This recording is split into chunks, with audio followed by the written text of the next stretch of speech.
দেখো বন্ধুরা, আমাদের ছাদের ফুল বাগানে কত লাল জবা ফুটেছে। বাহ, কি ভালো লাগছে।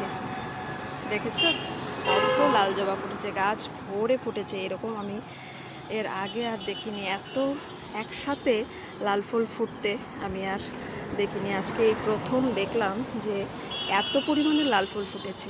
সাথে রয়েছে এই যে এগুলো কি গোবিন্দ জবা বলে অনেকেই অনেক নাম দিয়ে থাকে। লক্ষ্মী জবা, লক্ষ্মী জবা না, গোবিন্দ জবাই বলে।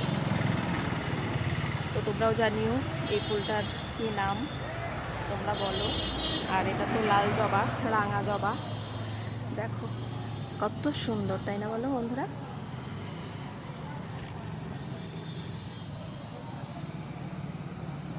রাঙা জবা।